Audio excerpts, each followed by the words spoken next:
Good morning मंडळी. आजचा दिवस आमच्यासाठी खूप खास होता कारण आज सासूबाईंचा वाढदिवस साजरा करायचा होता. पण त्याआधी सुरू झाली आमच्या घरातली नेहमीची संडेची रुटीन. आता संडे म्हटलं की एकदम आरामात सगळी कामं असतात. सगळ्यात आधी वीरच्या बाबांनी त्याची नखं कापून दिली. तुम्हाला माहितीच आहे लहान मुलांची नखं किती पटकन वाटतात, त्यामुळे संडे आला की त्याची सगळी छोटी मोठी तयारी आधी करून ठेवतो. तोपर्यंत किचनमध्ये सगळ्यांसाठी मस्त गरमागरम मी शेवायचा नाश्ता बनवला. तुम्हाला शेवायचा नाश्ता आवडतो का तेवढं मात्र कमेंटमध्ये नक्कीच सांगा. त्यानंतर गरमागरम चहा झाला आणि सगळ्यांनी मिळून निवांत गप्पा मारत मारत नाश्ता केला. नाश्ता झाला नाही तर लगेच किचनमध्ये बाकीची कामं आपली वाट बघत असतात. आता दुपारचं जेवण सुद्धा बनवायचं होतं, मग दुपारच्या जेवणाची तयारी सुरू झाली. आज सासूबाईंनी मला ना छान मदत केली. खरंच कामं वाटून गेली की किती पटकन होतात ना, आणि गप्पा मारता मारता कसा वेळ जातो काहीही कळत नाही. तोपर्यंत इथे आमच्या वीरने ना कॅडबरी खाऊन स्वतःचं संपूर्ण मेकओव्हर करून घेतलं होतं.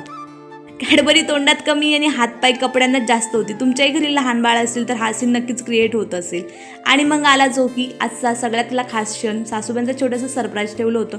मस्त केक कापून त्यांचा वाढदिवस साजरा केला, कारण दुपारनंतर ना त्यांना निघायचं होतं, म्हणून सेलिब्रेशन ना दुपारीच करून घेतलं. तोपर्यंत आमचा वीर मात्र गाढ झोपला होता.